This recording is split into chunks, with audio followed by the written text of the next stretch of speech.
നമുക്ക് ഇന്നത്തെ ശുശ്രൂഷയിലേക്ക് നമുക്ക് പ്രവേശിക്കാം. കർത്താവിൻ്റെ വചനത്തിലേക്ക് നമ്മൾ പ്രവേശിക്കുമ്പോൾ അത് മനസ്സിലാക്കുവാൻ, അതിൻ്റെ ആശയങ്ങളിലേക്ക് കടന്നു ചെല്ലുവാൻ നമ്മളുടെ ഹൃദയങ്ങളെയും മനസ്സിനെയും കർത്താവ് ഉണർത്തേണ്ടതിനായിട്ട് നമുക്ക് നമ്മളെ തന്നെ ആദ്യമേ സമർപ്പിക്കാം. ജീവിതത്തിൻ്റെ കുറവുകളെ ഇറക്കി വയ്ക്കാം. വചനം കേൾക്കുവാൻ, അത് മനസ്സിലാക്കുവാൻ ഹൃദയ കണ്ണുകളെ ദൈവം തുറക്കേണ്ടതിനായിട്ട് നമുക്ക് പ്രാർത്ഥിക്കാം. പരിശുദ്ധാത്മാവ് നല്ലൊരു അധ്യാപകനാണ്. അവൻ നമ്മെ നന്നായിട്ട് പഠിപ്പിക്കും. ദൈവവചനത്തിൻ്റെ പൊരുൾ അവൻ നമുക്ക് തുറന്നു തരും. ആകയാൽ അവനിൽ ആശ്രയിച്ച്, അവനിൽ ശരണപ്പെട്ട് നമുക്ക് ഇന്നത്തെ ശുശ്രൂഷയിലേക്ക് കടന്നു ചെല്ലാം. ഇന്ന് കടന്നു വന്നവരായ നിങ്ങളെല്ലാവരെയും വലിയവനായ ദൈവ സ്നേഹത്തിൽ നിങ്ങളെല്ലാവരെയും സ്വാഗതം ചെയ്യുന്നു. എബ്രായ ലേഖനത്തിൻ്റെ ഓരോ അധ്യായങ്ങളിലൂടെയാണ് നമ്മൾ കടന്നു വന്നത്. കഴിഞ്ഞ മാസം നമ്മൾ ചിന്തിച്ചത് എബ്രായ ലേഖനം 9-ാം അധ്യായമാണ്. അത് നിങ്ങൾ ഓർക്കുന്നു എന്ന് ഞാൻ പ്രതീക്ഷിക്കുകയാണ്, വിചാരിക്കുകയാണ്. ഒന്ന് ഓടിച്ച് നമ്മൾ 9-ാം അധ്യായത്തിൽ നമ്മൾ ചിന്തിച്ച കാര്യങ്ങളിലേക്ക് ഒന്ന് ഓടിച്ച് നമുക്ക് പോകാം. 9-ാം അധ്യായത്തിൻ്റെ 1 മുതൽ 5 വരെയുള്ള വാക്യങ്ങൾക്കിടയിൽ സമാഗമന കൂടാരത്തിൻ്റെയും അതിലെ ഉപകരണങ്ങളുടെയും വിവരണം നമ്മൾ അതിൻ്റെ ആദ്യ ഭാഗത്ത് തന്നെ നമ്മൾ കണ്ടു. കൂടാരത്തിൽ ഉപയോഗിച്ചുകൊണ്ടിരുന്ന വിശുദ്ധ സ്ഥലത്തും അതിവിശുദ്ധ സ്ഥലത്തും ഉപയോഗിച്ചിരുന്ന ഉപകരണങ്ങളെ പറ്റിയിട്ട് കണ്ടു. വിശുദ്ധ സ്ഥലത്ത് നിലവിളക്കും മേശയും കാഴ്ചയപ്പവും, അതിവിശുദ്ധ സ്ഥലത്ത് പൊന്നുകൊണ്ടുള്ള ധൂപകലശവും പൊന്നു പൊതിഞ്ഞ നിയമപ്പെട്ടകവും മന്ന ഇട്ടുവെച്ച പൊൻപാത്രവും അഹരോന്റെ തളിർത്ത വടിയും നിയമത്തിന്റെ കൽപ്പലകളുമെല്ലാം അതിവിശുദ്ധ സ്ഥലത്ത് ഉള്ളതായിട്ട് നമ്മൾ കണ്ടു. വീണ്ടും നമ്മൾ അതിൻ്റെ തുടർന്നുള്ള ഭാഗത്തേക്ക് കടന്നു വരുമ്പോൾ പഴയ നിയമത്തിൽ പരാമർശിക്കുന്നതായി ഈ കൂടാരമല്ല, അത് അപൂർണമാണ് എന്നുള്ളത് നമ്മൾ കണ്ടു. വരാനിരിക്കുന്ന ചിലതിൻ്റെ നിഴലാണ് എന്ന് നമ്മൾ കണ്ടു. 9-ന്റെ 11 മുതൽ 15 വരെയുള്ള വാക്യങ്ങളിലേക്ക് നമ്മൾ കടന്നു വന്നപ്പോൾ അവിടെ യേശുക്രിസ്തു വിശുദ്ധ മന്ദിരത്തിലെ ഒരു മികച്ച മഹാപുരോഹിതനാണ് എന്ന് നമ്മൾ ആ ഭാഗങ്ങളിൽ നിന്നും നമ്മൾ കാണുവാനായിട്ടിടയായി. യേശുവും ഒരു മഹാപുരോഹിതൻ എന്ന നിലയിൽ അവൻ നിർവഹിച്ച ആ ത്യാഗം, ആ യാഗം, അത് പൂർണ്ണതയുള്ളതായിരുന്നു, നിത്യമായിട്ടുള്ള ഒന്നായിരുന്നു എന്ന് നമ്മൾ കണ്ടു.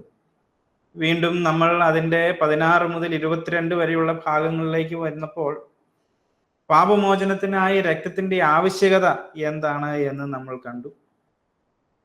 രക്തം ചൊരിഞ്ഞിട്ടല്ലാതെ വിമോചനമില്ല എന്നും ആ രക്തം ഒഴുക്കുക എന്നുള്ളത്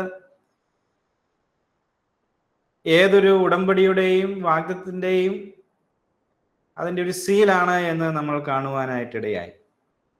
തുടർന്ന് നമ്മൾ അതിൻ്റെ ഒടുക്ക ഭാഗത്തിലേക്ക് വന്നപ്പോൾ അവിടെ നമ്മൾ ക്രിസ്തുവിൻ്റെ എന്നേക്കുമായിട്ടുള്ള ആ യാഗം, നമ്മളുടെ കടച്ചീട്ടിനെ അവൻ കീറിയത്, ഒരിക്കലായി എന്നേക്കുമായി എല്ലാവർക്കുമായി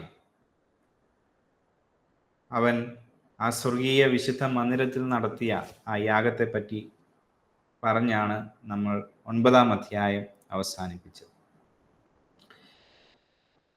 വീണ്ടും നമ്മൾ അതിൻ്റെ തുടർച്ചയായി 10-ാമത്തെ അധ്യായത്തിലേക്ക് കടന്നു വരുമ്പോൾ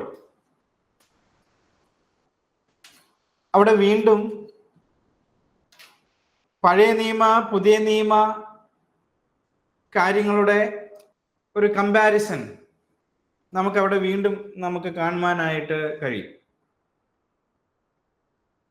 നമ്മൾ 10-ാം അധ്യായത്തിലേക്ക് വരുമ്പോൾ അതിൻ്റെ ആദ്യത്തെ 4 വാക്യങ്ങളിൽ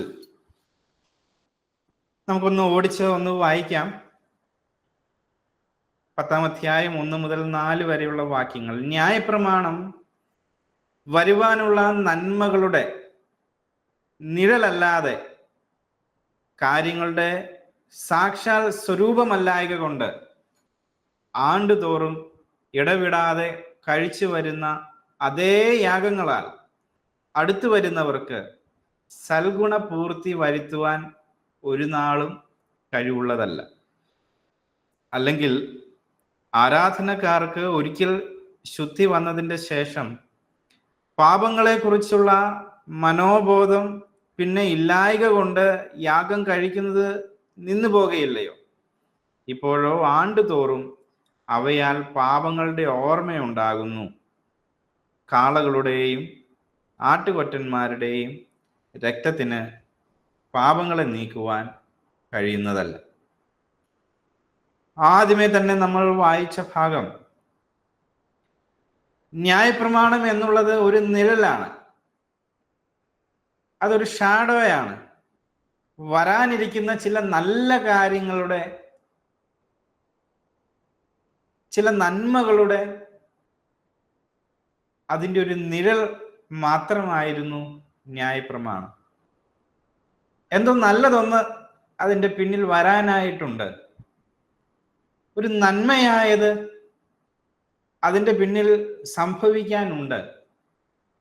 ആ സംഭവിക്കാനുള്ളതിൻ്റെ, ആ വരാനുള്ളതിൻ്റെ, ആ നന്മയുടെ ഒരു നിഴൽ മാത്രമായിരുന്നു ന്യായപ്രമാണം. അത് കാര്യങ്ങളുടെ സാക്ഷാൽ സ്വരൂപമല്ലായിരുന്നു. എന്ന് പറഞ്ഞാൽ സാക്ഷാലുള്ള ആ രൂപമല്ലായിരുന്നു ന്യായപ്രമാണം, അതൊരു നിഴൽ മാത്രമായിരുന്നു.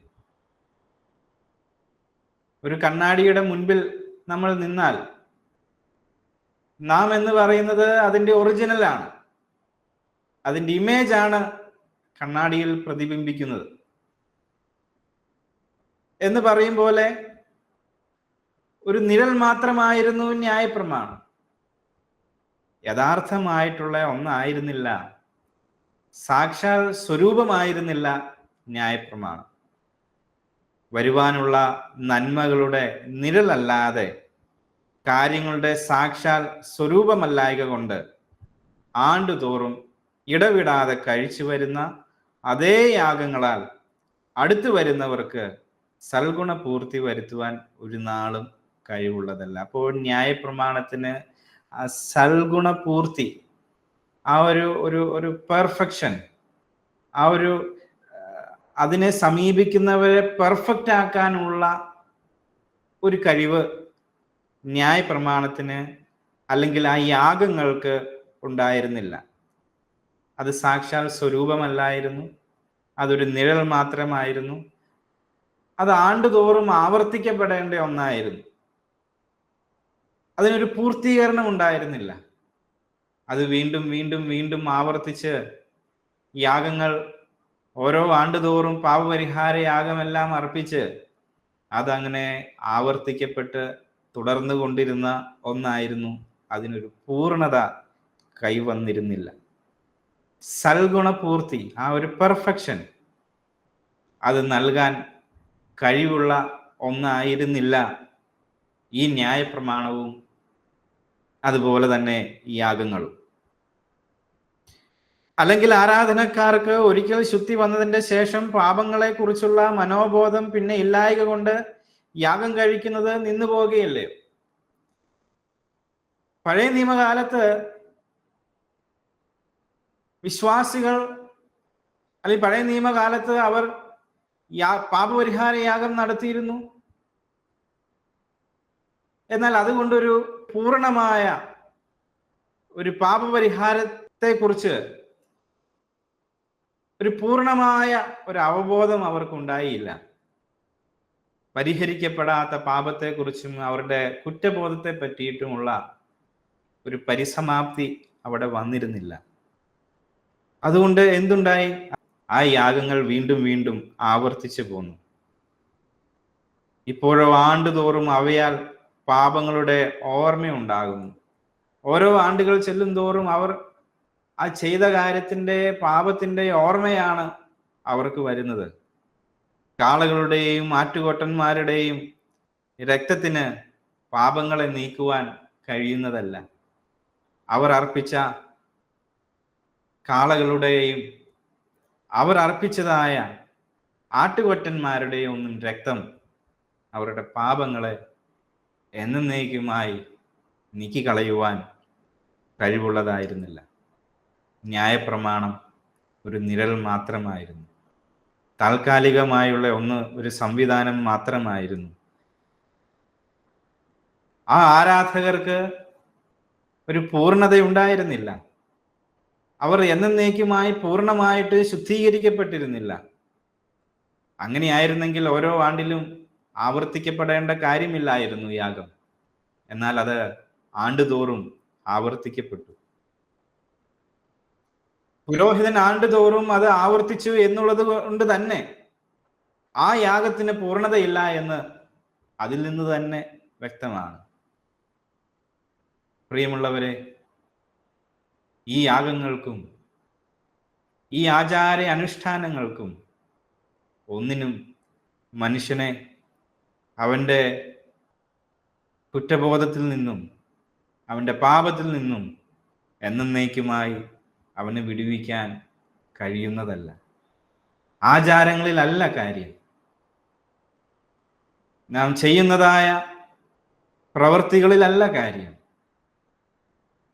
അതിനൊന്നും മനുഷ്യന്റെ പാപത്തിന്റെ പരിഹാരത്തിന് വേണ്ടി ഒരു പൂർണ്ണമായ ഒരു പെർഫെക്റ്റ് ആയിട്ടുള്ള ഒരു സൊല്യൂഷൻ കൊണ്ടുവരാൻ ഈ യാഗങ്ങൾക്കും ഈ ആചാരാനുഷ്ഠാനങ്ങൾക്കും ഒന്നും സാധിച്ചില്ല എന്ന് നമ്മൾ മനസ്സിലാക്കേണ്ടിയിരിക്കുന്നു. നമ്മളുടെ ഭവനത്തിൽ നമ്മളുടെ ഓരോ വസ്തുക്കളും, നമ്മളുടെ വസ്ത്രങ്ങൾ, പാത്രങ്ങൾ, നമ്മളുടെ ശരീരം, ഇതൊക്കെ നമ്മൾ വൃത്തിയായി സൂക്ഷിക്കുന്നവരാണ്. നമ്മൾ അതിനെ ക്ലീൻ ചെയ്യും. ഓരോ പ്രാവശ്യം നമ്മൾ ഭക്ഷണം കഴിച്ചു കഴിഞ്ഞാലും കഴിച്ച പാത്രം നമ്മൾ വൃത്തിയാക്കും. പുറത്തു പോയി അഴുക്ക് പറ്റി വന്നാൽ നമ്മൾ നമ്മളെ തന്നെ വൃത്തിയാക്കും. നമ്മൾ ഉപയോഗിക്കുന്ന വസ്ത്രം അഴുക്ക് പറ്റിയാൽ നമ്മളത് വൃത്തിയാക്കും. സോപ്പിട്ടും അല്ലെങ്കിൽ അങ്ങനെ ക്ലീൻ ചെയ്യാനുള്ള സൊല്യൂഷൻസ് ഉപയോഗിച്ചും നമ്മുടെ വീടും പരിസരവും നമ്മൾ ഉപയോഗിക്കുന്ന വസ്തുക്കളും നമ്മളുടെ വസ്ത്രങ്ങളും തറയും എല്ലാം നമ്മൾ വൃത്തിയായിട്ട് സൂക്ഷിക്കുന്നു. ഒരിക്കൽ വൃത്തിയാക്കിയത് കൊണ്ട് അതിനൊരു പൂർണ്ണത വരുന്നുണ്ടോ? ഇല്ല, വീണ്ടും അഴുക്ക് പിടിക്കും. എന്നാൽ ഇങ്ങനെയൊന്ന് ഇമാജിൻ ചെയ്യൂ. നമുക്കൊരു മാജിക്കൽ സൊല്യൂഷൻ, ഒരു ക്ലീനിങ് സൊല്യൂഷൻ നമുക്ക് കിട്ടിയാൽ അത് ആ അഴുക്ക് കറ എന്നേക്കുമായി പിന്നീട് ഒരിക്കലും അത് വൃത്തിയാക്കേണ്ട ആവശ്യമില്ലാത്ത രീതിയിൽ എന്നേക്കുമായുള്ള ഒരു പരിഹാരം വന്നെങ്കിലോ? അതെത്ര ആശ്വാസമാണല്ലേ! നമ്മുടെ ഭാരം എത്രയോ കുറയ്ക്കുന്നതാണത്. ഇവിടെ പാപം എന്ന ഒരു പ്രശ്നത്തിന് എന്നേക്കുമായിട്ടുള്ള ഒരു പരിഹാരത്തിലേക്ക് ദൈവം മനുഷ്യകുലത്തെ എത്തിക്കുന്ന ആ സംഭവമാണ് നമുക്ക് മുന്നിൽ ലഭിക്കുന്നത്. ഒരു പെർഫെക്റ്റ് ആയിട്ടുള്ള ഒരു ക്ലീനിങ് സൊല്യൂഷൻ എന്നേക്കുമായി ആ കറ കളയുന്ന ഒന്നിലേക്ക് ദൈവം നമ്മെ കൂട്ടിക്കൊണ്ടുവന്നു. അതാണ് നമ്മൾ അതിൻ്റെ തുടർന്നുള്ള വാക്യങ്ങളിലേക്ക് നമ്മൾ കടന്നു വരുമ്പോൾ അവിടെ നമ്മൾ വായിക്കുന്നു. 5-ാമത്തെ വാക്യം മുതൽ നമ്മൾ വായിച്ചാൽ, ആകയാൽ ലോകത്തിൽ വരുമ്പോൾ ഹനനയാഗവും വഴിപാടും നീ ഇച്ഛിച്ചില്ല, എന്നാൽ ഒരു ശരീരം നീ എനിക്ക് ഒരുക്കിയിരിക്കുന്നു. സർവാംഗ ഹോമങ്ങളിലും പാപയാഗങ്ങളിലും നീ പ്രസാദിച്ചില്ല. അപ്പോൾ ഞാൻ പറഞ്ഞു, ഇതാ ഞാൻ വരുന്നു, പുസ്തക ചുരുളിൽ എന്നെക്കുറിച്ച് എഴുതിയിരിക്കുന്നു, ദൈവമേ നിന്റെ ഇഷ്ടം ചെയ്യുവാൻ ഞാൻ വരുന്നു എന്ന് അവൻ പറയുന്നു. ന്യായപ്രമാണപ്രകാരം കഴിച്ചു വരുന്ന യാഗങ്ങളും വഴിപാടും സർവാംഗ ഹോമങ്ങളും പാപയാഗങ്ങളും നീ ഇച്ഛിച്ചില്ല, അവയിൽ പ്രസാദിച്ചതുമില്ല എന്നിങ്ങനെ പറഞ്ഞ ശേഷം, ഇതാ ഞാൻ നിന്റെ ഇഷ്ടം ചെയ്യുവാൻ വരുന്നു എന്ന് പറഞ്ഞുകൊണ്ട് അവൻ രണ്ടാമത്തേതിനെ സ്ഥാപിപ്പാൻ ഒന്നാമത്തേതിനെ നീക്കിക്കളയുന്നു. ആ ഇഷ്ടത്തിൽ നാം യേശു ക്രിസ്തു ഒരിക്കലായി കഴിച്ച ശരീരയാഗത്താൽ വിശുദ്ധീകരിക്കപ്പെട്ടിരുന്നു. ഇവിടെ പറയുന്നതായ ഭാഗം യേശു ക്രിസ്തുവിൻ്റെ അനുസരണവും അതുപോലെ തന്നെ അവന്റെ പൂർണ്ണമായ ആ ത്യാഗവും അത് എത്രത്തോളം വിലയുള്ളതാണ്, മഹത്വകരമാണ് എന്ന് നമ്മളെ പഠിപ്പിക്കുന്ന ഒരു ഭാഗമാണ്. ഈ ഒരു ഭാഗം 5-ാം വാക്യം അത് ആരംഭിക്കുന്നത് സങ്കീർത്തനങ്ങൾ 40-ാം അധ്യായം അതിൻ്റെ 6 മുതൽ 8 വരെയുള്ള 40-ാം സങ്കീർത്തനം അതിൻ്റെ 6 മുതൽ 8 വരെയുള്ള വാക്യങ്ങൾ കോട്ട് ചെയ്തുകൊണ്ടാണ് ഈ ഒരു ഭാഗം ആരംഭിക്കുന്നത്. ഹനനയാഗവും ഭോജനയാഗവും നിശ്ചയിച്ചില്ല, നീ ചെവികളിൽ തുളച്ചിരിക്കുന്നു. ഹോമയാഗവും പാപയാഗവും നീ ചോദിച്ചില്ല. അപ്പോൾ ഞാൻ പറഞ്ഞു, ഇതാ ഞാൻ വരുന്നു, പുസ്തകച്ചുരുളിൽ എന്നെക്കുറിച്ച് എഴുതിയിരിക്കുന്നു. എന്റെ ദൈവമേ, നിന്റെ ഇഷ്ടം ചെയ്യുവാൻ ഞാൻ പ്രിയപ്പെടുന്നു, നിന്റെ ന്യായപ്രമാണം എന്റെ ഉള്ളിലിരിക്കുന്നു. അതെ, അപ്പോൾ ഇവിടെ പറയുന്നത് ഹനനയാഗവും ഭോജനയാഗവും നീ ഇച്ഛിച്ചില്ല. മൃഗബലിയും മൃഗത്തെ യാഗം കഴിക്കുന്നതും അതുപോലെ തന്നെ ഭോജനയാഗവും ഇതൊന്നുമല്ല അവൻ ഇച്ഛിച്ചത്. നമ്മൾ വായിച്ച സങ്കീർത്തന ഭാഗത്ത് നീ ചെവികളെ എനിക്ക് തുളച്ചിരിക്കുന്നു എന്നാണ് നമ്മൾ അവിടെ വായിച്ചത്. എന്നാൽ ഇവിടെ ഈ ഭാഗത്ത് അവിടെ ഇങ്ങനെയാ പറയുന്നേ, എന്നാൽ ഒരു ശരീരം നീ എനിക്ക് ഒരുക്കിയിരിക്കുന്നു എന്നാണ് അവിടെ പറയുന്നത്. ഒരു ഭാഗത്ത് നമ്മൾ അവിടെ വായിച്ചപ്പോൾ ചെവി എന്നുള്ള ഒരു അവയവത്തെ പറ്റിയിട്ട് പറഞ്ഞു. എന്നാൽ ഇവിടെ അത് കോട്ട് ചെയ്തപ്പോൾ അവിടെ ശരീരം എന്നുള്ളത് മുഴുവനുമായിട്ട് പറഞ്ഞു എന്ന്. രണ്ടും അതിൻ്റെ എസൻസ് സെയിം തന്നെയാണ്. അനുസരണമാണ് അവൻ ആഗ്രഹിക്കുന്നത്. ശൂന്യമായ മനസ്സുകൊണ്ടല്ലാതെയുള്ള ആ യാഗങ്ങളിലല്ല ദൈവം പ്രസാദിക്കുന്നത്, നമ്മളുടെ അനുസരണത്തിലാണ് എന്ന് അവിടെ പറയുക. കുറച്ചും കൂടെയും ചെവി എന്ന് പറയുന്ന ആ കാര്യത്തിൽ നിന്നും കുറച്ചും കൂടെ അത് വിശാലമായി ക്രിസ്തുവിലേക്ക് വന്നപ്പോൾ അത് കൂടുതൽ വിശാലമുള്ളതായി തീർന്നു. ശരീരത്തെ മുഴുവൻ അതിലേക്ക് കേന്ദ്രീകരിക്കുകയാണ്. പ്രിയമുള്ളവരെ, കർത്താവായ യേശു ക്രിസ്തു കടന്നു വന്നത് വീണ്ടും യാഗങ്ങളുടെ ഒരു തുടർച്ചയായിട്ടല്ല, വീണ്ടും യാഗങ്ങൾ ആവർത്തിച്ച് അർപ്പിക്കപ്പെടേണ്ടതിനല്ല അവൻ കടന്നു വന്നത്. അവൻ ഒരു പുരോഹിതനായിട്ട് വന്നത് ഈ യാഗങ്ങളുടെ ഒരു കണ്ടിന്യൂറ്റിക്ക് വേണ്ടിയിട്ടല്ല, അതിൻ്റെ ഒരു പൂർത്തീകരണത്തിന് വേണ്ടിയിട്ടാണ്. ദൈവഹിതം ചെയ്യുവാനായിട്ടാണ് യേശു ക്രിസ്തു കടന്നു വന്നത്. എന്തായിരുന്നു ദൈവത്തിന്റെ ഹിതം? ആ ഹിതം ചെയ്യുവാനായിട്ട് യേശു ക്രിസ്തു കടന്നു വന്നു. ദൈവമേ, നിന്റെ ഇഷ്ടം ചെയ്യുവാൻ ഞാൻ വരുന്നു. സങ്കീർത്തനക്കാരൻ പ്രവചിച്ച് പറഞ്ഞതുപോലെ ആ ദൈവ ഇഷ്ടം ഭൂമിയിൽ നിറവേറ്റുവാനായി യേശു ക്രിസ്തു അവൻ അനുസരണമുള്ളവനായി ദൈവത്തിന് വിധേയപ്പെട്ട്, അവന്റെ ഇഷ്ടത്തിന് വിധേയപ്പെട്ട്, അവനെ അനുസരിച്ച് ഒരു പൂർണ്ണമായ ഒരു യാഗത്തിലേക്ക് അവൻ കടന്നു വന്നു. അവന്റെ അനുസരണത്താൽ നമുക്കെല്ലാവർക്കും ആ ശുദ്ധീകരണത്തിലേക്ക് വരുവാനായിട്ട് സാധിച്ചു. ഒരിക്കലായി എന്നേക്കുമായുള്ള എല്ലാവർക്കും വേണ്ടിയിട്ടുള്ള ആ ഒരു യാഗത്താൽ, അത് അവൻ ദൈവത്തിൻ്റെ ഇഷ്ടം അവൻ അനുസരിച്ചതാണ്. അവിടെ ആ അനുസരണത്താൽ നമുക്ക് ആ രക്ഷയിലേക്ക് കടന്നു വരുവാനായിട്ട് നമുക്ക് സാധിച്ചു. പ്രിയമുള്ളവരെ, നമുക്ക് രക്ഷയുടെ മാർഗം ആ വാതിൽ നമുക്ക് വേണ്ടി തുറക്കപ്പെട്ടത് യേശുക്രിസ്തുവിൻ്റെ അനുസരണത്താലാണ്. അതാണ് നമ്മളെ ഇതിലേക്ക് നയിച്ചത്.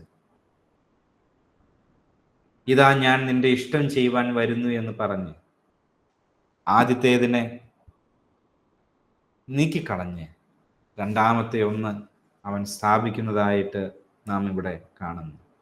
ഒരിക്കലായി കഴിച്ച ശരീരയാഗത്താൽ നാം വിശുദ്ധീകരിക്കപ്പെട്ടിരിക്കുന്നു. എങ്ങനെയാണ് നാം വിശുദ്ധീകരണത്തിലേക്ക് വന്നത്? ഒരിക്കലായിട്ടുള്ള അവൻ്റെ ശരീരയാഗത്താലാണ് ആ വിശുദ്ധീകരണത്തിലേക്ക് നമ്മൾ കടന്നു വന്നത്. വീണ്ടും നമ്മൾ 10-ാം അധ്യായത്തിൻ്റെ 11 മുതൽ 18 വരെയുള്ള ആ ഭാഗത്തിലേക്ക് നമ്മൾ കടന്നു വരുമ്പോൾ അവിടെ യേശുക്രിസ്തുവിൻ്റെ യാഗത്തിൻ്റെ ആ പൂർണ്ണത അത് എത്രത്തോളം ഉണ്ട് എന്ന് നമുക്ക് അവിടെ മനസ്സിലാക്കാനായിട്ട് സാധിക്കും. 11-ാം വാക്യം മുതൽ നമ്മൾ വായിക്കുമ്പോൾ, ഏത് പുരോഹിതനും ദിവസേന ശുശ്രൂഷിച്ചും പാപങ്ങളെ പരിഹരിപ്പാൻ ഒരു നാളും കഴിയാത്ത അതേ യാഗങ്ങളെ കൂടെ കൂടെ കഴിച്ചും കൊണ്ട് നിലനിൽക്കുന്നു. പഴയ നിയമകാലത്ത് പുരോഹിതന്മാർ നിലനിന്നത് എങ്ങനെയാണ്? ഒരേ യാഗം തന്നെ, അതേ യാഗം തന്നെ അവർ കൂടെ കൂടെ കഴിച്ച് അവർ നിലനിന്നു.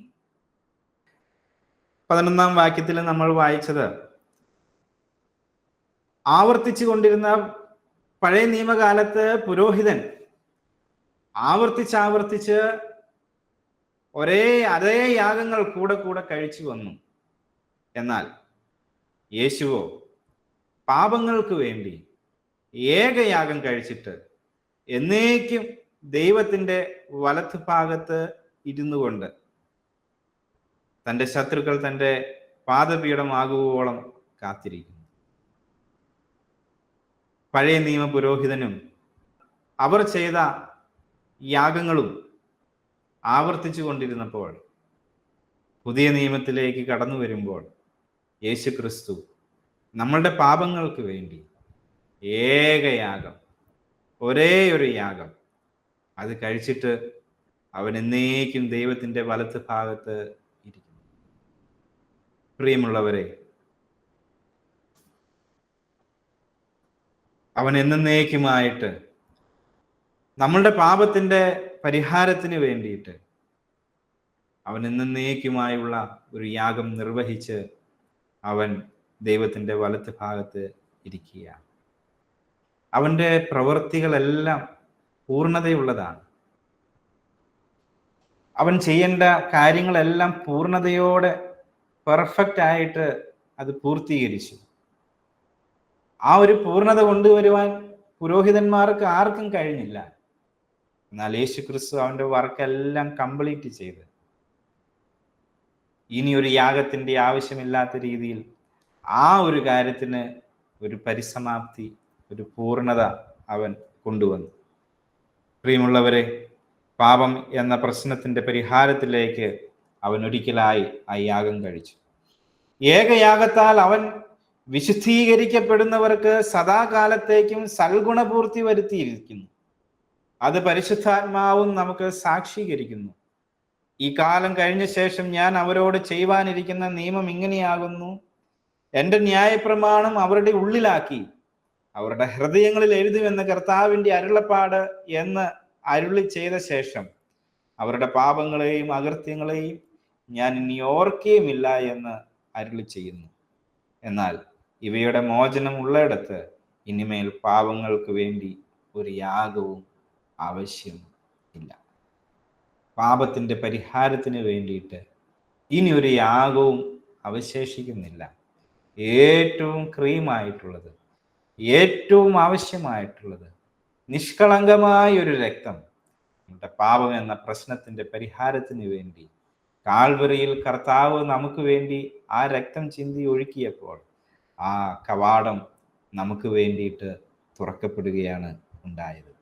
ഇനി ഒരിക്കലും ആ ഒരു പ്രശ്നം അത് ആവർത്തിച്ചുള്ള യാഗങ്ങളുടെ ആവശ്യം അവിടെയില്ല. അവൻ്റെ ന്യായപ്രമാണം അത് ഹൃദയങ്ങളിലാക്കി എന്ന് കർത്താവിൻ്റെ അരുളപ്പാട്. പ്രിയമുള്ളവരെ, യേശുക്രിസ്തുവിൻ്റെ യാഗം പൂർണ്ണതയുള്ളതായിരുന്നു. അത് ആ യാഗം പൂർണ്ണമായിരുന്നു, എന്നേക്കുമായിട്ടുള്ള ഒന്നായിരുന്നു. യേശു ക്രിസ്തുവിലേക്ക് കടന്നു വരുന്നവരായ നാം ഓരോരുത്തർക്കും അവൻ നമ്മളുടെ പാപങ്ങളെ ക്ഷമിക്കുന്നു. ആ ക്ഷമ എന്നുള്ളത് താൽക്കാലികമല്ല, അതൊരു ഭാഗികമല്ല, അത് പൂർണ്ണതയുള്ളതാണ്. അവൻ ക്ഷമിച്ചാൽ അവിടെ നമുക്ക് സ്വാതന്ത്ര്യമുണ്ട്. അതൊരു തീർപ്പാണ്, അതൊരു അവസാനമാണ്. നമ്മുടെ പാപങ്ങളെ അവൻ ക്ഷമിച്ചാൽ അത് പിന്നെ നമ്മെ കുറ്റബോധപ്പെടുത്തേണ്ടതോ നമ്മെ പരാജയപ്പെടുത്തേണ്ടതോ ആയ ഒന്നല്ല. പലപ്പോഴും പാപങ്ങളെ ദൈവസന്നിധിയിൽ ഏറ്റു പറയുന്നുവെങ്കിലും ആ പാപബോധം പലരെയും അലട്ടാറുണ്ട്. ചില സന്ദർഭങ്ങളിൽ പിശാചൊരുക്കുന്ന ഒരു കെണിയുമാണത്. കാരണം എവിടെയൊക്കെയോ അതിൽ നിന്നും ഉയർത്തെഴുന്നേറ്റ് അവന്റെ ശുശ്രൂഷയിൽ ഉന്നതങ്ങളിലേക്ക് പോകേണ്ട നമ്മൾ പാപത്തെ പറ്റിയിട്ടുള്ള തുടർച്ചയായിട്ടുള്ള ഓർമ്മകളിൽ നമ്മെ കെട്ടിയിടുന്നത്, അതിൻ്റെ ഭാരത്തിൽ നമ്മളെ കെട്ടിയിടുന്നത് പലപ്പോഴും പിശാചിന്റെ ഒരു തന്ത്രമാണ്. നമ്മൾ മുന്നോട്ട് പോകാതിരിക്കാൻ വീണ്ടും വീണ്ടും വീണ്ടും അതിൻ്റെ ഓർമ്മ തന്ന്, അതിൻ്റെ ചിന്തകൾ തന്ന് അവൻ നമ്മളെ പിന്നോട്ട് വലിക്കുന്നു. പ്രിയമുള്ളവരെ, യേശു ക്രിസ്തു അവൻ നൽകുന്ന പാപക്ഷമ അത് പൂർണ്ണമാണ്, അത് സ്ഥിരമാണ്, അത് ഭാഗികമായിട്ടുള്ള ഒന്നല്ല, അത് താൽക്കാലികമായിട്ടുള്ള ഒന്നല്ല. അതാണ് അവൻ്റെ യാഗം നമുക്ക് കൊണ്ടുവന്ന ആ മഹത്തായ പ്രതികരണം. വീണ്ടും നമ്മൾ 19-ാം വാക്യത്തിൽ അതിൻ്റെ തുടർച്ചയിലേക്ക് നമ്മൾ പോകുമ്പോൾ അവിടെ യേശു ക്രിസ്തുവിൻ്റെ അടുത്ത് ചെല്ലുവാനുള്ളൊരു വിളിയാണ്. അവൻ ചെയ്ത ആ ത്യാഗം, അവന്റെ അനുസരണത്തിലൂടെ നമ്മളുടെ മുൻപിൽ തുറന്നു കിട്ടിയതായ രക്ഷയുടെ വാതിൽ, അവനിലൂടെ നമുക്ക് ലഭിക്കുന്ന ആ പാപത്തിന്റെ ക്ഷമ, ഇതെല്ലാം അവിടെ നിൽക്കുമ്പോൾ കർത്താവ് അതിലേക്ക് നമ്മെ വിളിക്കുകയാണ്. അവന്റെ അടുത്തേക്ക് ചെല്ലുവാനുള്ളൊരു വിളിയാണ് നമ്മൾ തുടർന്ന് വായിക്കുന്നത്. 19-ാം വാക്യം, അതുകൊണ്ട് സഹോദരന്മാരെ, യേശു തൻ്റെ ദേഹം എന്ന തിരശ്ശീലയിൽ കൂടി നമുക്ക് പ്രതിഷ്ഠിച്ച ജീവനുള്ള പുതുവഴിയായി തൻ്റെ രക്തത്താൽ വിശുദ്ധ മന്ദിരത്തിലേക്കുള്ള പ്രവേശനത്തിന് ധൈര്യവും ദേവാലയത്തിന്മേൽ ഒരു മഹാപുരോഹിതനും നമുക്ക് ഉള്ളതുകൊണ്ട് തൻ്റെ ദേഹം എന്ന തിരശ്ശീലയിൽ കൂടെ അത് ചിന്തി അവനൊരു പുതിയ വഴി നമുക്ക് വേണ്ടി തുറന്നു. പുതിയൊരു നിയമത്തിന്റെ വഴി അവൻ നമുക്ക് വേണ്ടി തുറന്നു. ധൈര്യത്തോടെ അതിലേക്ക് പ്രവേശിക്കാനുള്ള എല്ലാ സാധ്യതകളും അവൻ നമ്മളുടെ മുൻപിൽ തുറന്നു വെച്ചു. ഇപ്രകാരം അവൻ നമുക്ക് വേണ്ടി ചെയ്തു എന്നുള്ളത് കൊണ്ട്, അങ്ങനെ ഒരു മഹാപുരോഹിതൻ നമുക്ക് വേണ്ടി ഉണ്ട് എന്നുള്ളത് കൊണ്ട് നാം എന്ത് ചെയ്യണം? 22-ാമത്തെ വാക്യം മുതൽ, നാം ദുർമനസാക്ഷി നീങ്ങുമാറ് ഹൃദയങ്ങളിൽ തളിക്കപ്പെട്ടവരും ശുദ്ധവെള്ളത്താൽ ശരീരം കഴുകപ്പെട്ടവരുമായി വിശ്വാസത്തിന്റെ പൂർണ്ണ നിശ്ചയം പൂണ്ട് പരമാർത്ഥ ഹൃദയത്തോടെ അടുത്ത് ചെല്ലുക. നാം എന്ത് ചെയ്യണം? എന്തായിരിക്കണം നമ്മളുടെ ഒരു പ്രതികരണം? നാം ദൈവത്തോട് അടുത്ത് ചെല്ലണം, യേശുവിനോട് നാം അടുത്ത് ചെല്ലണം. വിശ്വാസത്തിന്റെ പൂർണ്ണ നിശ്ചയം ഉള്ളിൽ നമുക്ക് കൃത്യമായ ബോധ്യം, കൃത്യമായ പൂർണ്ണമായ ഒരു നിശ്ചയം നമ്മളുടെ ഉള്ളിൽ ഉണ്ടാകണം. വിശ്വാസത്തിന്റെ പൂർണ്ണ നിശ്ചയം പൂണ്ട് പരമാർത്ഥ ഹൃദയത്തോടെ, വിത്ത് എ ട്രൂ ഹാർട്ട്, പരമാർത്ഥ ഹൃദയത്തോടെ നാം അവന്റെ അടുക്കലേക്ക് ചെല്ലുക. ഈ യാഗത്തോടുള്ള, ഈ പൂർണ്ണതയുള്ള ഈ യാഗത്തോടുള്ള നമ്മളുടെ പ്രതികരണം എന്തായിരിക്കണം? നാം അതിനോട് അടുത്ത് ചെല്ലണം, യേശുവിനോട് നാം അടുത്ത് ചെല്ലണം. 23-ാം വാക്യം, പ്രത്യാശയുടെ സ്വീകാരം നാം മുറുകെ പിടിച്ചുകൊള്ളുക. വാഗ്ദത്തം ചെയ്തവൻ വിശ്വസ്തനല്ല.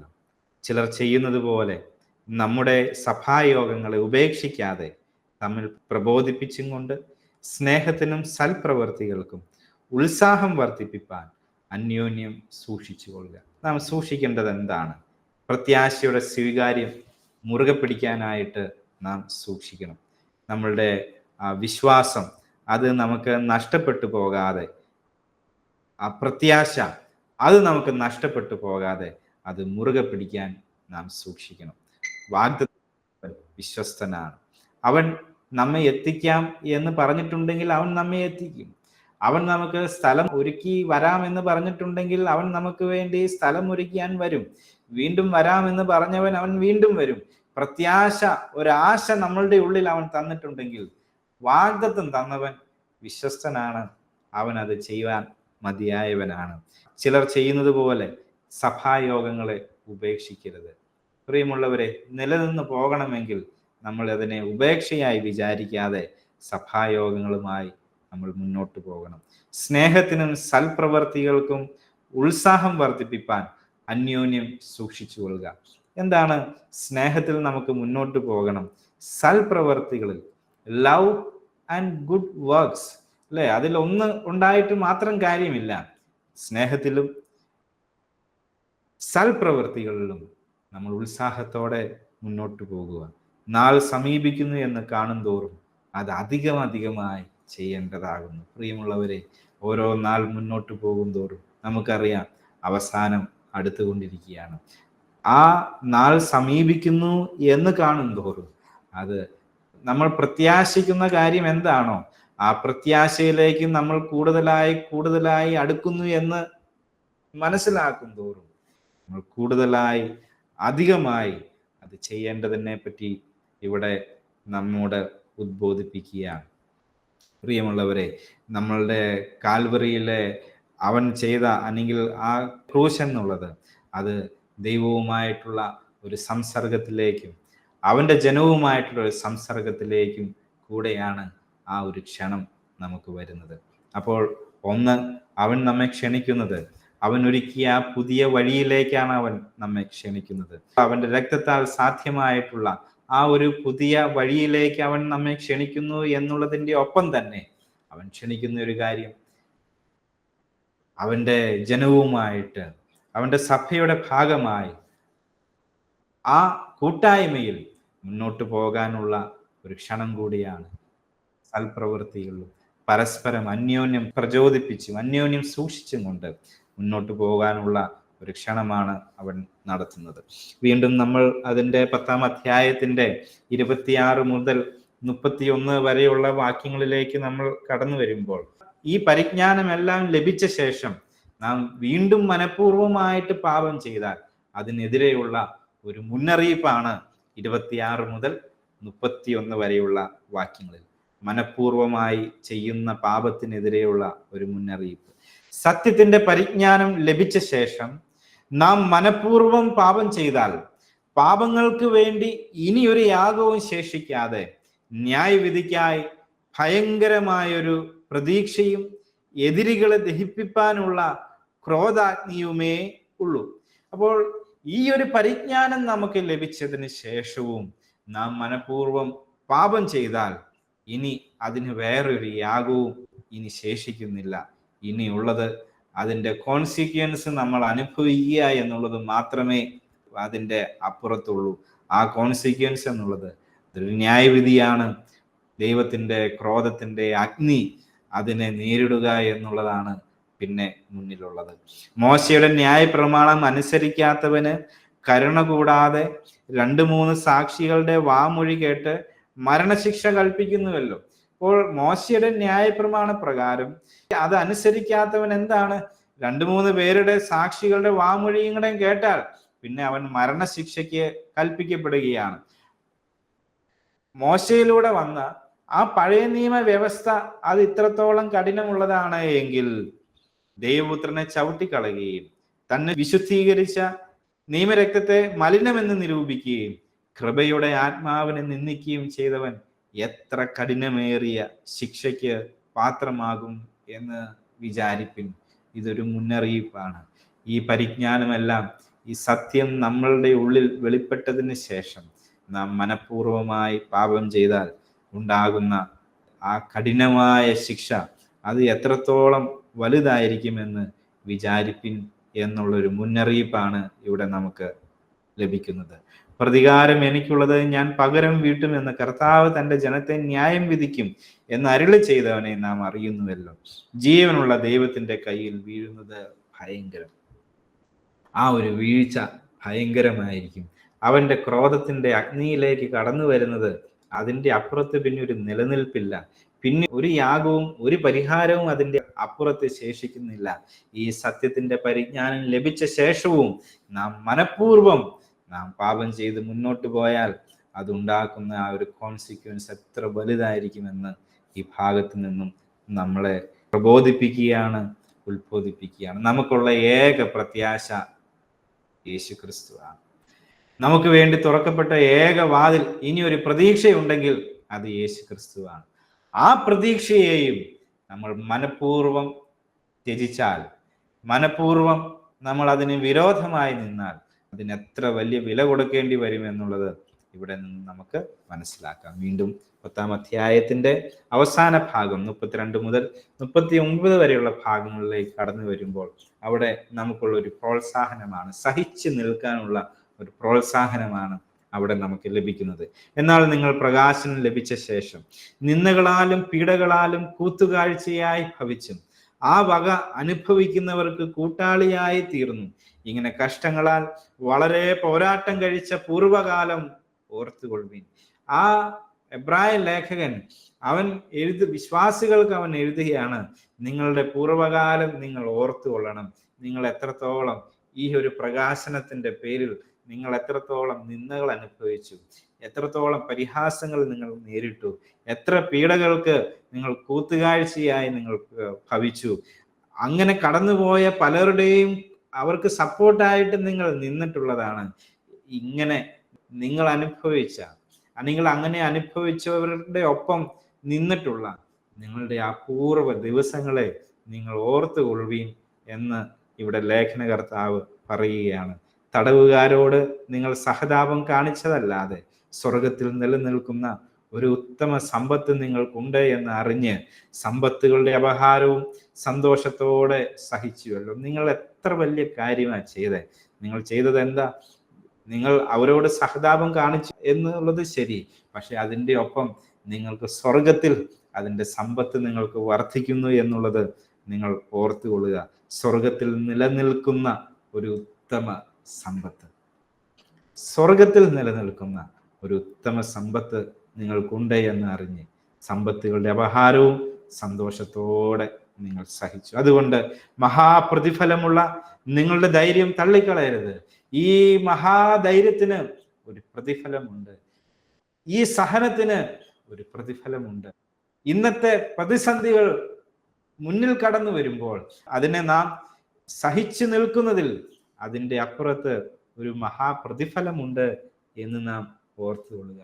കർത്താവിന് പ്രതിയുള്ള അപമാനം, കർത്താവിന് പ്രതിയുള്ള കഷ്ടത, അതിൻ്റെ പേരിൽ നാം അനുഭവിക്കുന്ന പഴികൾ, അതിൻ്റെ പേരിൽ നാം അനുഭവിക്കുന്ന നിന്ന, ഇതിനെല്ലാത്തിൻ്റെയും അപ്പുറത്ത് ഒരു പ്രതിഫലം, ഒരു മഹാപ്രതിഫലം ഉണ്ട് എന്ന് നാം മനസ്സിലാക്കുക. ആ ധൈര്യം നാം തള്ളിക്കളയരുത്. ദൈവേഷ്ടം ചെയ്ത് വാഗ്ദത്തം പ്രാപിപ്പാൻ സഹിഷ്ണുത നിങ്ങൾക്ക് ആവശ്യം. പ്രിയമുള്ളവരെ, ദൈവേഷ്ടം ചെയ്ത് വാഗ്ദത്തം പ്രാപിക്കണമോ? ആ വാഗ്ദത്തം പ്രാപിക്കണമെങ്കിൽ അതിൻ്റെ ഇപ്പുറത്ത് ഒരു സഹിഷ്ണുത നമുക്ക് ആവശ്യമാണ്. ഇനി എത്രയും അല്പകാലം കഴിഞ്ഞിട്ട് വരുവാനുള്ളവൻ വരും, താമസിക്കുകയില്ല. എന്നാൽ എൻ്റെ നീതിമാൻ വിശ്വാസത്താൽ ജീവിക്കും. പിന്മാറുന്നു എങ്കിൽ എൻ്റെ ഉള്ളത്തിന് അവനിൽ പ്രസാദമില്ല. പ്രിയമുള്ളവരെ, അവൻ പ്രസാദിക്കുന്ന ഒരു മകനാണോ? അവൻ പ്രസാദിക്കുന്ന ഒരു മകളാണോ? സ്ഥിരതയോടെ നിൽക്കണം, കഷ്ടതയിൽ പിന്മാറാതെ നിൽക്കണം, പ്രതിസന്ധികളിൽ പിന്മാറാതെ നിൽക്കണം.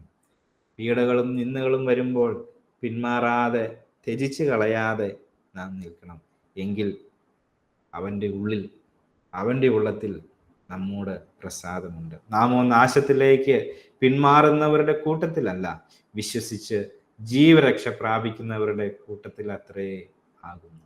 പ്രിയമുള്ളവരെ, ആ കൂട്ടത്തിൽ നാം ആണോ എന്ന് ഒന്ന് സ്വയം പരിശോധന നടത്തുന്നത് നല്ലതാണ്. ഏത് വഴിയിലേക്കാണ് നമ്മൾ പോകുന്നത്? നാശത്തിലേക്ക് പിന്മാറുന്നവരുടെ കൂട്ടത്തിലാണോ, പിന്മാറ്റക്കാരുടെ കൂട്ടത്തിലാണോ, അതോ വിശ്വസിച്ച് ജീവരക്ഷ പ്രാപിക്കുന്നവരുടെ കൂട്ടത്തിലാണോ? ഒന്ന് പിറകോട്ട് റിവേഴ്സ് ഗിയറിലാണ് പോകുന്നതെങ്കിൽ മറ്റത് മുന്നോട്ടാണ് ആ സഞ്ചാരം.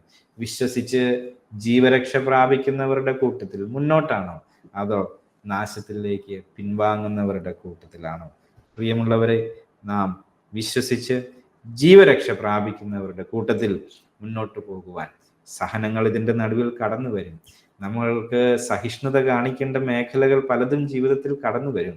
ത്യജിച്ച് കളയാതെ സഹിച്ചു നിന്നാൽ അവന് പ്രസാദമുള്ള ആ വിശ്വാസത്തിൻ്റെ ജീവരക്ഷ പ്രാപിക്കുന്നവരുടെ കൂട്ടത്തിൽ നാമും ഉൾപ്പെടും എന്നുള്ളത് ഇവിടെ നമുക്ക് നൽകുന്ന ഒരു ഉറപ്പും ധൈര്യവുമാണ്. പ്രിയമുള്ളവർ, ഇപ്രകാരം നാം ഈ 10-ാം അധ്യായത്തിലേക്ക് നാം നോക്കുമ്പോൾ അവിടെ നിഴലും പൊരുളും യഥാർത്ഥ സ്വരൂപമായിട്ടുള്ളതും അതിൻ്റെ നിഴലായിട്ടുള്ളതിൻ്റെയും ഒന്ന് നാം കണ്ടു. യേശുക്രിസ്തുവിൻ്റെ എന്നേക്കുമായിട്ടുള്ള എല്ലാവർക്കും വേണ്ടിയിട്ടുള്ള ഒരിക്കലായിട്ട് നിർവഹിച്ച ആ അവൻ്റെ ത്യാഗം, അത് ദൈവ ഇഷ്ടപ്രകാരം അവൻ ഏറ്റെടുത്ത അനുസരണത്തിൻ്റെ ഒരു പ്രവൃത്തിയായിരുന്നു. അത് എത്രത്തോളം പൂർണ്ണതയുള്ളതായിരുന്നു. ദൈവത്തിൻ്റെ അടുത്തേക്ക് ചെല്ലുവാനുള്ള അത് വാതിൽ, ആക്സസ് നമുക്ക് അതിലൂടെ തുറന്നു കിട്ടി. അതിലേക്ക് ദൈവം നമ്മെ ക്ഷണിക്കുന്നു. കൂട്ടായ്മ ആചരിച്ച് മുന്നോട്ട് പോകാനുള്ള ഒരു പ്രോത്സാഹനം നമുക്ക് നൽകുന്നു. ചില മുന്നറിയിപ്പുകൾ നമ്മളുടെ മുമ്പിൽ വയ്ക്കുന്നുണ്ട്. പിന്മാറിപ്പോകരുത്. പിന്മാറാതെ നാം മുന്നോട്ട് തന്നെ നിന്നാൽ ആ ജീവരക്ഷ പ്രാപിക്കുന്നവരുടെ കൂട്ടത്തിൽ നമുക്കും എത്തിപ്പെടുവാനായിട്ട് സാധിക്കും. അങ്ങനെ വിശ്വാസത്താൽ മുന്നോട്ട് പോയവരുടെ ചില ഉദാഹരണങ്ങളാണ് നമ്മൾ 11-ാം അധ്യായത്തിൽ നമ്മൾ കാണുന്നത്. വിശ്വാസം എന്ന ആ ഒരു കാതലായ വിഷയം എടുത്തിട്ട് അതിൻ്റെ ചില ഉദാഹരണങ്ങൾ നമ്മളുടെ മുന്നിൽ പറയുന്നതാണ് 11-ാമത്തെ അധ്യായം. അതിൻ്റെ ആദ്യ ഭാഗം എന്നുള്ളത് അത് വിശ്വാസം എന്താണ് എന്നുള്ളത് ആണ്. അതിൻ്റെ ആദ്യത്തെ പരാമർശിക്കുന്നതായ കൺസെപ്റ്റ് എന്നുള്ളത് എന്താണ് വിശ്വാസം? 1 മുതൽ 3 വരെയുള്ള വാക്യങ്ങൾ. വിശ്വാസം എന്നതോ ആശിക്കുന്നതിൻ്റെ ഉറപ്പും കാണാത്ത കാര്യങ്ങളുടെ നിശ്ചയവുമാകുന്നു. അതിനാലല്ലോ പൂർവന്മാർക്ക് സാക്ഷ്യം ലഭിച്ചത്. ഈ കാണുന്ന ലോകത്തിന് ദൃശ്യമായതല്ല. കാരണം എന്ന് വരുമാറ് ലോകം ദൈവത്തിൻ്റെ വചനത്താൽ നിർമ്മിക്കപ്പെട്ടു എന്ന് നാം വിശ്വാസത്താൽ അറിയുന്നു. വിശ്വാസത്തിൻ്റെ ഒരു ഡെഫിനിഷനാണ് ആദ്യമേ തന്നെ അവിടെ പറയുന്നത്. എന്താണ് വിശ്വാസം? ആശിക്കുന്നതിൻ്റെ ഉറപ്പ്. എന്താണോ നാം ഹൃദയപൂർവം നാം ആശിക്കുന്നത്, ദൈവത്തിൻ്റെ ഇഷ്ടപ്രകാരം നാം എന്താണോ നാം ആശിക്കുന്നത്, ആ ആശിക്കുന്നതിൻ്റെ ഉറപ്പാണ് വിശ്വാസം. കണ്ടിട്ടില്ല എങ്കിലും ആ കാണാത്ത കാര്യമാണെങ്കിൽ പോലും ആ കാര്യത്തിന്മേലുള്ള പൂർണ്ണമായ നിശ്ചയമാണ് വിശ്വാസം. വിശ്വാസം എന്നത് ആശിക്കുന്നതിൻ്റെ ഉറപ്പും കാണാത്ത കാര്യങ്ങളുടെ നിശ്ചയവുമാകുന്നു. നമ്മളുടെ മനസ്സിൽ വരുന്ന ആഗ്രഹങ്ങളെ പറ്റിയിട്ടുള്ള ചിന്തയല്ല വിശ്വാസം. ദൈവം നൽകുന്ന വാഗ്ദത്തങ്ങളിലുള്ള ആ ഒരു കോൺഫിഡൻസ് ആണ്. ദൈവം ചെയ്യാമെന്ന് പറഞ്ഞ കാര്യം അവൻ ചെയ്യുമെന്നുള്ള ആ ഒരു കോൺഫിഡൻസ് ആണ് വിശ്വാസം എന്നുള്ളത്. വിശ്വാസത്താൽ നമ്മൾ അതിൻ്റെ അടുത്ത വാക്ക്, അതിനാലല്ലോ പൂർവന്മാർക്ക് സാക്ഷ്യം ലഭിച്ചത്. പൂർവികരായിട്ടുള്ള പഴയ നിയമകാലത്തെല്ലാം ഉള്ള ആ വിശ്വാസികൾക്ക് അവർക്ക് എങ്ങനെയാ ഒരു സാക്ഷ്യം, ആ ദൈവത്തിൻ്റെ ആ ഒരു അഭിനന്ദനം, ദൈവത്തിൽ നിന്നുള്ളതായ ആ ഒരു അനുഭവം, ആ സാക്ഷ്യം എങ്ങനെയാ അവർക്ക് ഉണ്ടായത്? അത് അവർക്ക് വിശ്വാസത്താലാണ് അത് ലഭിച്ചത്. അവർ ചെയ്ത പ്രവൃത്തിയുടെ വലിപ്പം കൊണ്ടല്ല, അവർ ചെയ്ത ആചാരം കൊണ്ടുമല്ല, ദൈവത്തിലുള്ള ആ വിശ്വാസത്താലാണ് അത് അവർക്ക് സാക്ഷ്യം ലഭിച്ചത്. അതിൻ്റെ ഉദാഹരണങ്ങളാണ് തുടർന്ന് നമ്മൾ കാണുന്നത്. നമ്മൾ മൂന്നാമത്തെ വാക്യം ഇങ്ങനെയാണ്: ഈ കാണുന്ന ലോകത്തിനും ദൃശ്യമായതല്ല കാരണമെന്ന് വരുമാറ് ദൈവം ലോകത്തിന്റെ വചനത്താൽ നിർമ്മിക്കപ്പെട്ടു എന്ന് നാം അറിയുന്നു. സൃഷ്ടിപ്പിനെ പറ്റിയും നമ്മളുടെ ഉള്ളിലെ നിശ്ചയം അതാണ്. ഈ കാണുന്നത് ദൈവം സൃഷ്ടിച്ചത് എങ്ങനെയാണ്? ഔട്ട് ഓഫ് നത്തിങ്, ഒന്നുമില്ലായ്മയിൽ നിന്നുമാണ് ദൈവം ലോകത്തെ സൃഷ്ടിച്ചത്. ഒന്നുമില്ലായ്മയിൽ നിന്നും ഈ കാണുന്നതിനെയെല്ലാം അവൻ സൃഷ്ടിച്ചു. ദൃശ്യമായതൊന്നുമല്ല ഈ ലോകത്തിന്റെ സൃഷ്ടിപ്പിന് കാരണം. അത് അവന്റെ വചനത്താൽ നിർമ്മിക്കപ്പെട്ടതാണ്. അതെടുത്ത് പറയാൻ കാരണം, ഗ്രീക്ക് ഫിലോസഫിയിൽ അവർ സൃഷ്ടിപ്പിനെ പറ്റിയിട്ട് മനസ്സിലാക്കിയിരുന്നത് ഉള്ള ചില സാധനങ്ങൾ കൊണ്ടാണ്, ചില മാറ്റർ കൊണ്ടാണ് ഇതെല്ലാം സൃഷ്ടിച്ചത് എന്നാണ്. എന്നാൽ അങ്ങനെയല്ല. ദൈവം അവന്റെ വചനത്താൽ, അവന്റെ വാക്കിനാൽ, ഔട്ട് ഓഫ് നത്തിങ്, ഒന്നുമില്ലായ്മയിൽ നിന്നും അവൻ ഈ കാണുന്നതിനെയെല്ലാം, ഈ ദൃശ്യമായതിനെയെല്ലാം അവൻ സൃഷ്ടിച്ചു. അതിനൊരു ഉദാഹരണം പറഞ്ഞ, നമ്മൾ ഉപയോഗിക്കുന്ന വൈദ്യുതി, അത് ഇൻവിസിബിൾ ആണ്. നമുക്കത് കാണാനായിട്ട് സാധിക്കില്ല. പക്ഷെ നമുക്കറിയാം, നമുക്ക് നിശ്ചയമുണ്ട്, ഞാൻ പോയി ആ സ്വിച്ച് ഇട്ടാൽ അതവിടെ പ്രവർത്തിക്കും എന്നുള്ളത്. ആ ഊർജം നമ്മൾ കണ്ടിട്ടുണ്ടോ? ഇല്ല. ഇൻവിസിബിൾ ആണ്, എങ്കിലും നമുക്ക് ഉള്ളിൽ കൃത്യമായ ബോധ്യമുണ്ട്. കാണാത്ത കാര്യങ്ങളുടെ നിശ്ചയം, വിശ്വാസം, കാണാത്ത കാര്യങ്ങളെ പറ്റിയിട്ടുള്ള നമ്മളുടെ ദൈനംദിന ജീവിതത്തിലൊക്കെയും ഇതിന്റെ ചില ഉദാഹരണങ്ങൾ നമുക്ക് പറയാനായിട്ട് സാധിക്കും. കൃഷിക്കാരൻ, അവൻ കൃഷി ഇറക്കുന്നത് അവൻ്റെ ഉള്ളിൽ ഒരു വിശ്വാസമുള്ളത് കൊണ്ടാണ്. കുറച്ച് മാസങ്ങൾ കഴിയുമ്പോൾ, അല്ലെങ്കിൽ ഒരാണ്ട് കഴിയുമ്പോൾ ഇതെനിക്ക് വിളവ് തരും എന്നുള്ള ആ ഒരു ബോധ്യം അവൻ്റെ ഉള്ളിലുള്ളത് കൊണ്ടാണ്. വിളവ് കണ്ടിട്ടാണോ കൃഷി ഇറക്കുന്നത്? അല്ല. കാണാത്ത കാര്യങ്ങളെ കുറിച്ചുള്ള നിശ്ചയം, ദൈവം നൽകുന്ന വാഗ്ദത്തങ്ങൾ അവൻ നിവർത്തിക്കുമെന്നുള്ള ബോധ്യം, ഉറപ്പ്. ഇതിനെയാണ് വിശ്വാസം എന്ന് പറയുന്നത്. ആ വിശ്വാസത്തിനുള്ള ചില ഉദാഹരണങ്ങളാണ് പിന്നീട് മുഴുവനും നമ്മൾ കാണുന്നത്. 4-ാമത്തെ വാക്യം മുതൽ 38-ാമത്തെ വാക്യം വരെ പഴയ നിയമ ഭാഗത്തു നിന്നും ഉള്ള ഉദാഹരണങ്ങളാണ് ഇവിടെ ഓരോന്നും എടുത്തു പറയുന്നത്. ഹാബേൽ, അതിൻ്റെ 4-ാമത്തെ വാക്യം വിശ്വാസത്താൽ ഹാബേൽ. 5-ാമത്തെ വാക്യത്തിലേക്ക് വരുമ്പോൾ വിശ്വാസത്താൽ ഹാനോക്ക്. 7-ാമത്തെ വാക്യത്തിലേക്ക് വരുമ്പോൾ വിശ്വാസത്താൽ നോഹ. പിന്നെ വീണ്ടും നമ്മൾ 8-ാമത്തെ വാക്യത്തിലേക്ക് വരുമ്പോൾ വിശ്വാസത്താൽ അബ്രഹാം. 11-ാമത്തെ വാക്യത്തിൽ വിശ്വാസത്താൽ സാറയും. വീണ്ടും നമ്മൾ 20-ാമത്തെ വാക്യത്തിലേക്ക് വരുമ്പോൾ വിശ്വാസത്താൽ ഇസ്ഹാക്ക്. 21-ാമത്തെ വാക്യത്തിലേക്ക് വരുമ്പോൾ വിശ്വാസത്താൽ യാക്കോബ്. 22 വിശ്വാസത്താൽ യോസഫ്. 23 വിശ്വാസത്താൽ മോശ. വീണ്ടും തുടർന്ന് വായിക്കുമ്പോൾ 29-ാമത്തെ വാക്യത്തിൽ വിശ്വാസത്താൽ അവർ എന്ന് പറഞ്ഞിട്ട് ചിലരെ പറ്റിയിട്ട് അവിടെ പരാമർശിക്കുന്നു. 30-ാം വാക്യത്തിൽ വിശ്വാസത്താൽ അവർ 7 ദിവസം ചുറ്റി നടന്നു. അതെല്ലാം ഇസ്രായേൽ ജനത്തെ പറ്റിയിട്ടാണ്. 31-ാമത്തെ വാക്യത്തിൽ വിശ്വാസത്താൽ റാഹേബ്. 32-ാമത്തെ വാക്യത്തിൽ ഇനി എന്ത് പറയണ്ടു, ഗിദ്യോൻ, ബാരാഖ്, ഷിംഷോൻ, ഇബ്താഹ്, ദാവീദ് എന്നിവരെയും ശമൂവേൽ മുതലായ പ്രവാചകന്മാരെയും കുറിച്ച് വിവരിപ്പാൻ സമയം പോലും. ഇവരുടെ ഓരോ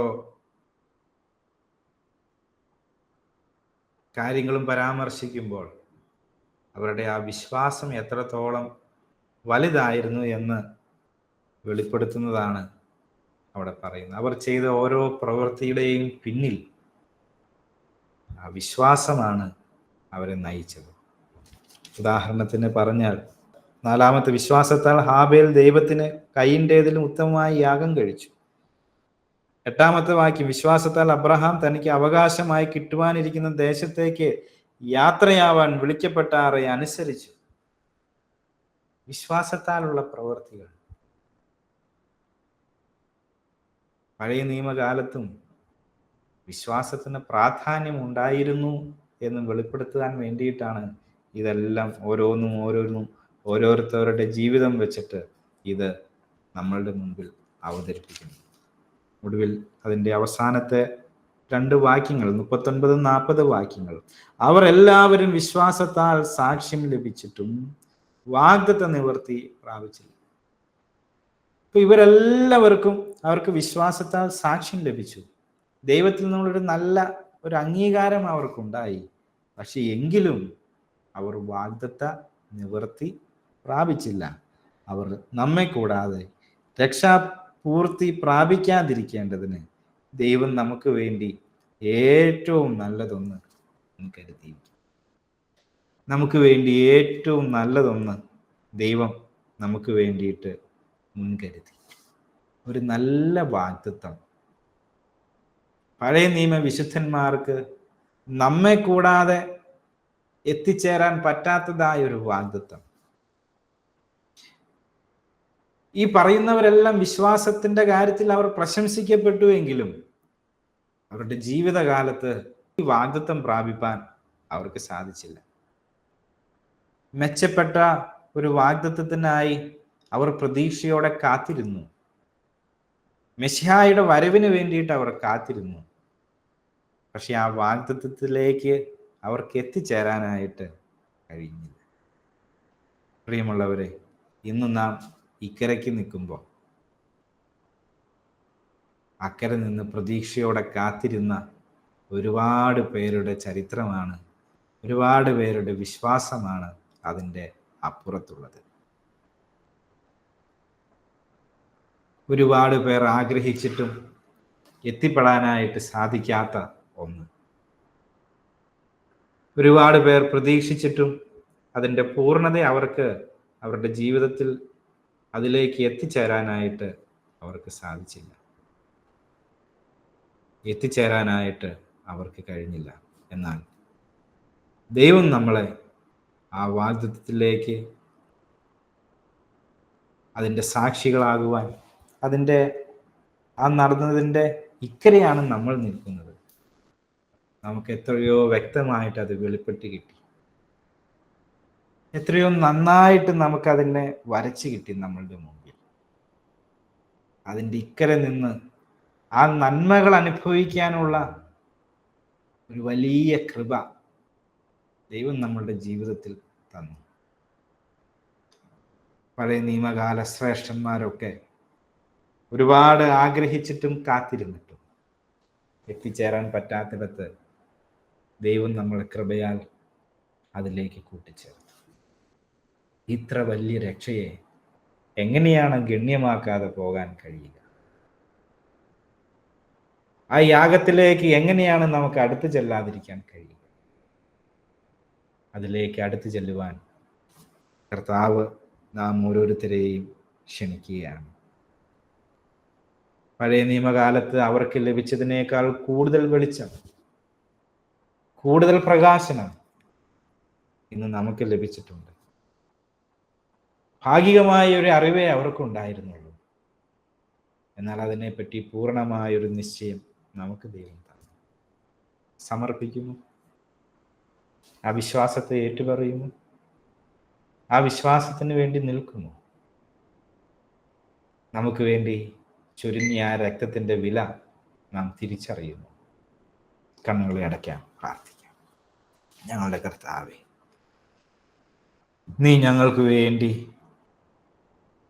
ഒഴുക്കിയ ആ രക്തം, നീ ഞങ്ങൾക്ക് വേണ്ടി നിർവഹിച്ച ആ പരമമായ യാഗം, അതിൽ ഞങ്ങൾ വിശ്വസിക്കുക. അതിൻ്റെ അടയാളം കർത്താവേ ഞങ്ങളുടെ ശിരസിൽ നീ വയ്ക്കണമേ.